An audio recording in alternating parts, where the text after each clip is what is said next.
اعوذ باللہ من الشیطان الرجیم بسم اللہ الرحمن الرحیم۔ تمام دیکھنے اور سننے والوں کو السلام علیکم۔ ناظرین، آپ دیکھ رہے ہیں ورلڈ وائس چینل۔ یہ ایک نوجوان آدمی کی کہانی ہے جو کہ ایک فیکٹری میں کام کرتا تھا۔ اس کا جو استاد تھا فیکٹری میں وہ ایک بوڑھا آدمی تھا۔ اس نے اسے نصیحت کی کہ فیکٹری میں کام کرتے ہوئے بولنا کم اور کام زیادہ کرنا۔ فیکٹری میں جو بھی کام ہو رہے ہیں وہ سیکھنے کی کوشش کرتے رہنا، اپنی سکلز کو ہر وقت امپروو کرنے کی کوشش کرتے رہنا ہے۔ کچھ سالوں کے بعد وہ بوڑھا آدمی ریٹائرڈ ہو گیا اور نوجوان آدمی اس کی جگہ پر ٹیکنیشین بن گیا۔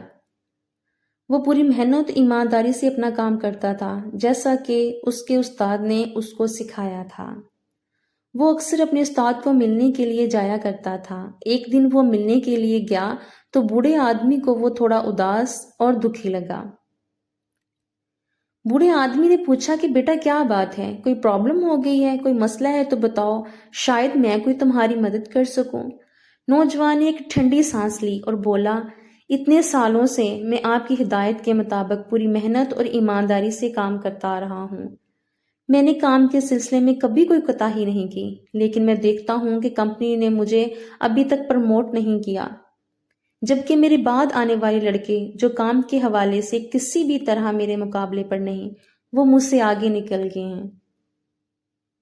ان کے پاس نہ ہی میرے جتنا تجربہ ہے، نہ ہی میرے جیسی صلاحیتیں اور سکلز ہیں، لیکن کمپنی نے انہیں پروموٹ کر دیا ہے، اور میں جس نے فیکٹری کا سارا کام سنبھالا ہوا ہے، میں وہی کا وہی ہوں، اور یہ بات مجھے دکھ دیتی ہے۔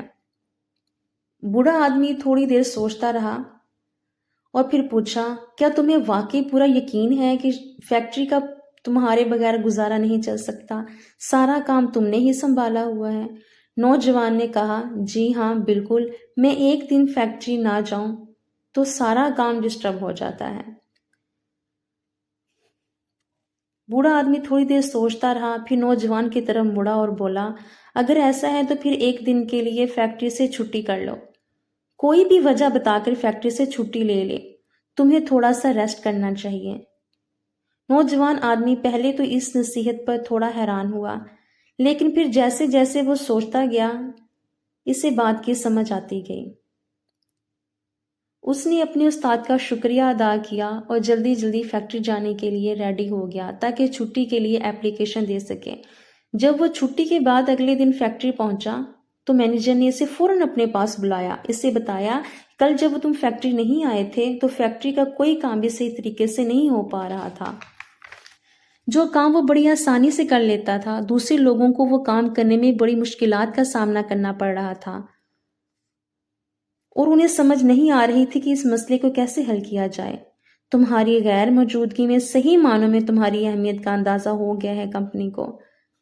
تمہارے کام کی اہمیت کو سامنے رکھتے ہوئے کمپنی نے فیصلہ کیا ہے کہ تمہیں پروموٹ کر دیا جائے اور تمہاری تنخواہ میں بھی خاطر خواہ اضافہ کیا جائے تاکہ تمہاری حوصلہ افزائی ہو اور تم مزید محنت اور دل جمعی سے اپنا کام کر سکو۔ وہ نوجوان لڑکا دل ہی دل میں اس بوڑھے آدمی کی عقل مندی کی داد دے رہا تھا۔ اب اسے سمجھ آ گیا تھا کہ کامیابی کا راز کیا ہے۔ اس واقعے کے بعد اس نوجوان آدمی کو جب بھی اپنی تنخواہ بڑھانی ہوتی یا کوئی اور بینیفٹ لینا ہوتا تو وہ آئے دن آفس سے چھٹی کر لیتا تھا، اور پھر جب وہ دوبارہ واپس آتا تو اس کو اس کی مرضی کا فائدہ مل جاتا۔ کتنا ہی وقت ایسے ہی گزرتا رہا۔ ایک دن جب وہ چھٹی کے بعد فیکٹری آیا تو گارڈز نے اسے اندر داخل ہونے سے روک دیا۔ گارڈز نے اس کے ہاتھ میں ایک لیٹر تھما دیا جس پر صاف صاف لکھا تھا کہ اسے نوکری سے نکال دیا گیا ہے۔ وہ نوجوان آدمی یہ سب دیکھ کر بڑا حیران ہوا۔